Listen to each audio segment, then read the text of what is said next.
ตัวนี้พวกกับเขาไปหาไก่โคตรตัวนั้นกินย่างเดียวจับไปวะเดี๋ยวมันก็มีมือเนาะเล่นห้ามอะไรไปผมห้ามตอนแรกสอนเดียวเป็นเทียนลาย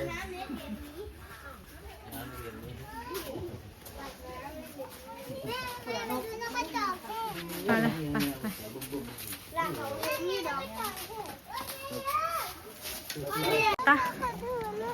ให้ป้าปัดถือให้เหมือนจีอ่ะดูน้องก็จดเท่ไปไปเดี๋ยวน้อยตัวต่อยมาชินี่ตัวอยากจะที่ตื่นเต้น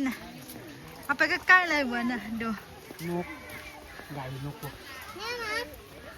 ไปแล้วเนี่ย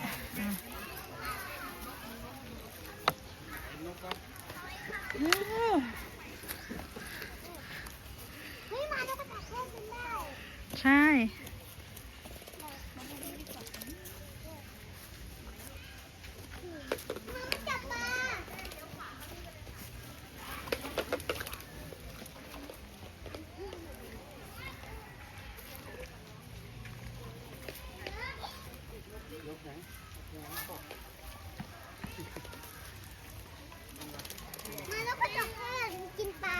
ใช่นะว่าวันมีความสุขไหม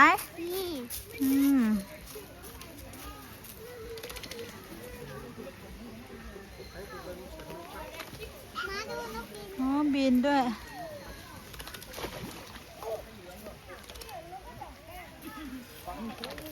ได้เกิดบุญด้วยมาชอบกินอะไรเหรอมีไก่ด้วยอะไรข้างบนสุดน่ะไก่เหรอหน้าไก่มาไก่กินได้น่ะข้างบนสุกไก่เหรอเพราะว่าไก่มันบินได้ไงเพราะว่าไก่มันมีปีกตัวอะไรนกอะไรทำอีกพ่อสิ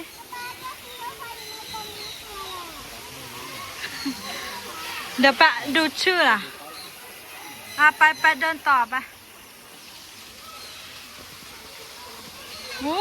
นกยุงวันเท้า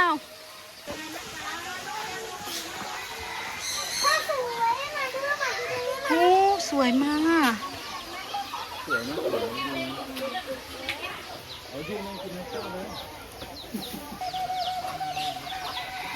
มีไก่ด้วย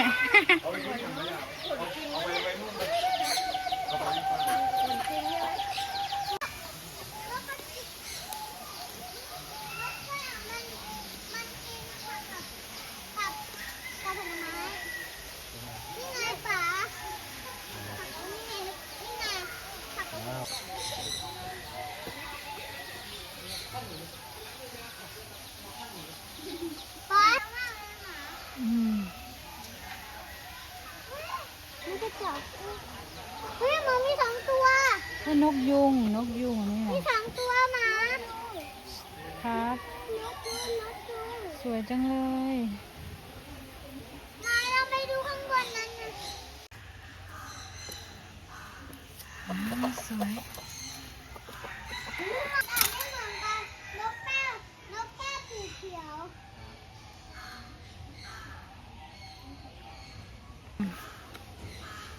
มาดูที่จุดนั้นสิไหนนี่ค่ะไปข้างใต้จุดนั้นนกยุงอ่ะสวยอ่ะหมาชอบนกยุงนะแล้วก็นกแก้วแต่ว่าสีเหลืองลูกกรงต่อแต่หมาก็เห็นกรงอันนั้นน่ะนกคันคอคันคอนออ่ะคอนอนคันคอนอนอ่ะคันคอนเนื้อแล้วคันคอนเนื้อห้ามเข้าไปดูตรงนี้นี่1 ตัวเองเนี่ยมันเขาไม่มีเลือดเหรอ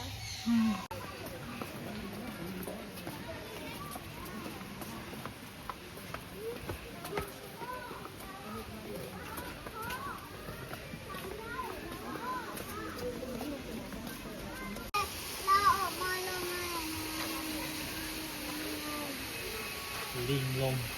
ลิงลมอันนี้นางนางออยนางไอ อืม มาไปดูลิงลมสิ อันนี้เข้าไปแล้วนี่ ลิงลมน่ะ ใช่ไงอ๋อมันอยู่ข้างในมันไม่ออกมา ไม่ออกมา มันอายอยู่ลูกมันไม่ออกมา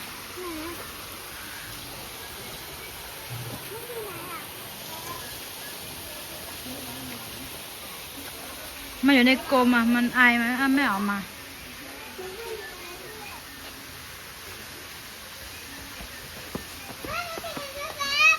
ฮะเหรอ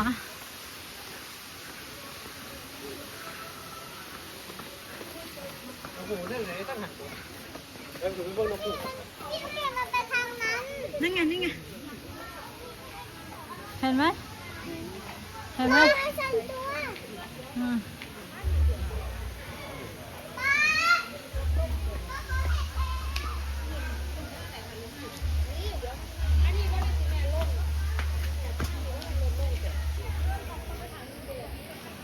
นั่นน่ะ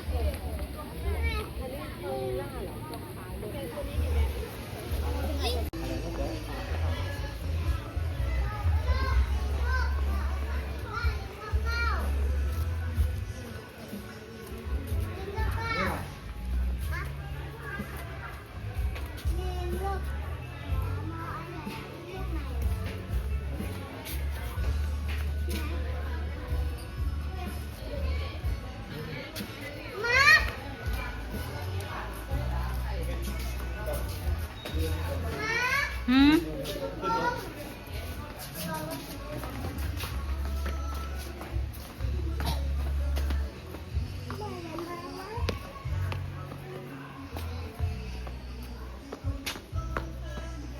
ทางห้าสีทางห้าสีสออีสีทางห้าสีทางห้าสีมันอยู่แล้วมันไม่เห็นทางห้าสีปานิ่งอยู่ไหนทางห้าสีฮะ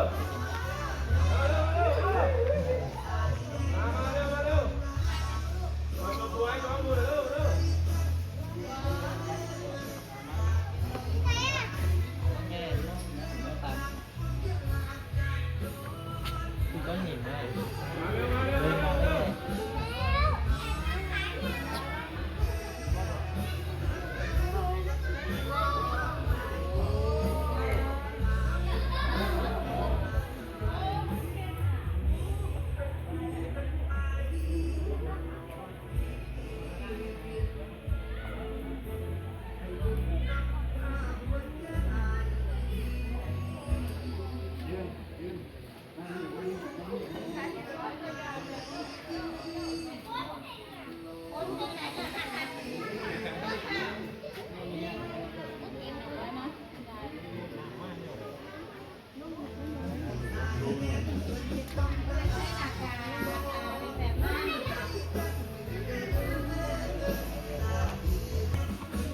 มองได้ไง มาดูนั่นนั่น ใช่ ตัวอะไร เกาะลอยดีให้มันก่อนไม่ได้มันแสบตาไปดูใกล้ๆหน่อย ไป เล่นแล้วบ้าง ไม่มันแสบตาเฉย เอาขึ้นมาเสร็จ มันเสบตา ๆแล้วก็หัวมันป้าลอยดี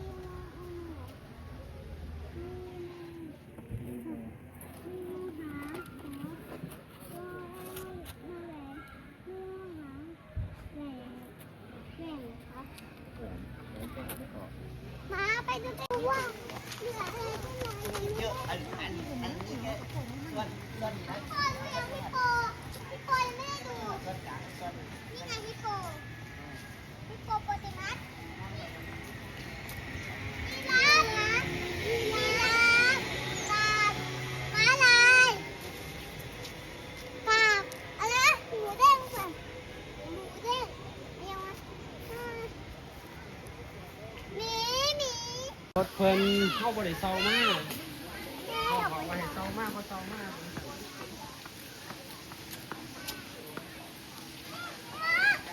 ไหน ก็จะแบบนี้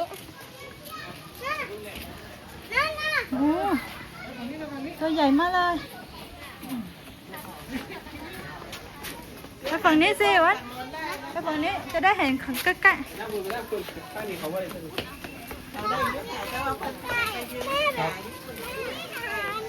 ไม่ให้อาหารน่ะ ๆตื่นเต้นเตี้ย อ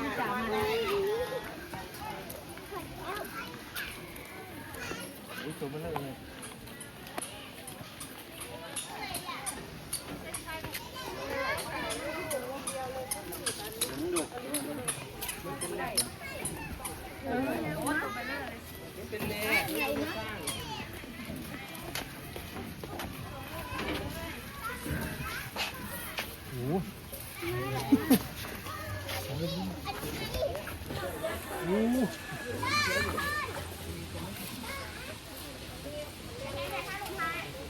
เด้งไปไหนอ่ะ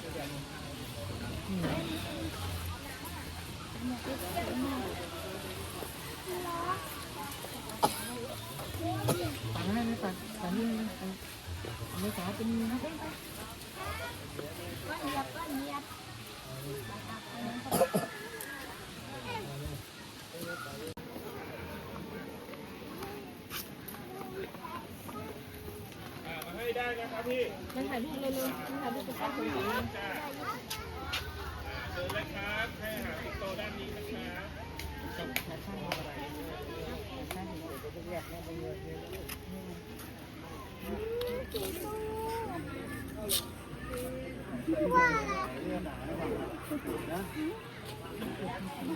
หมาที่ไหนหมาได้ดู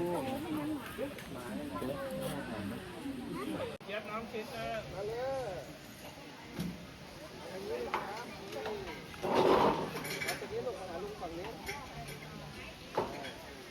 ไปจับมือลูกวางมือลูกมือกันตรงนี้นี่นะแล้วก็หมูไปแบบนี้นะได้ไหมลองตีหน้ากันลูกตีหัวนะลูก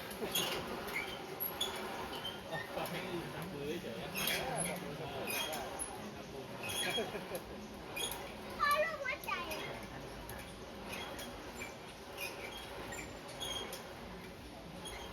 ไหนต่อไหนต่อ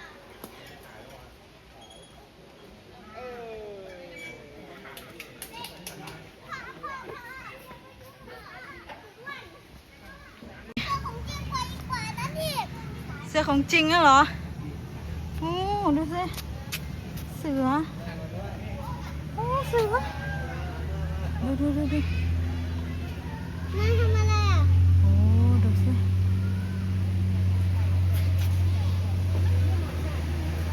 ไปเดี๋ยวตรงนี้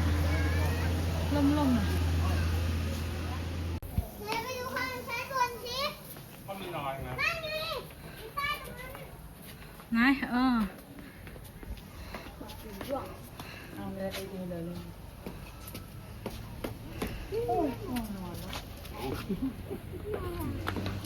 ก็น่า อยู่ตรงนี้สิจะได้มองเห็น เจอ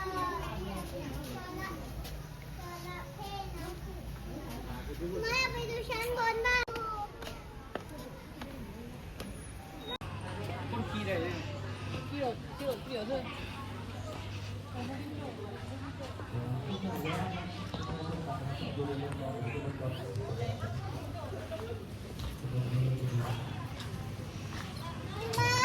มีม้าด้วยอ่ะเขาบอกว่ามีม้า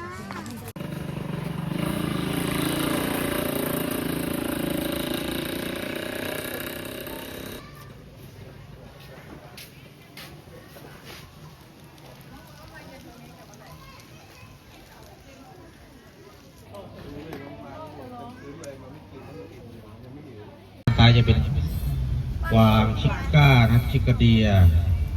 จะมีที่จีนเกาหลีญี่ปุ่นไต้หวันนะเราจะปล่อยสายพันธุ์นี้ออกไปนะครับเป็นตัวเมียนะปล่อยตัวเมียออกไปด้านล่างเป็นเก้งนะเก้งแดงเก้งเหลืองนะครับซ้ายมือภาษาชาว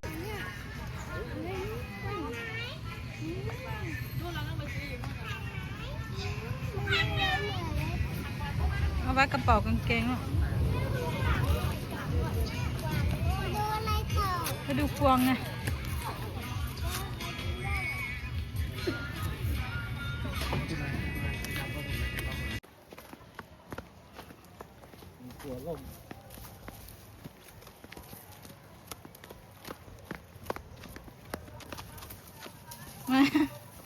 ก็เลยทำให้มันหนีไปละ ใช่อันนั้นแหละ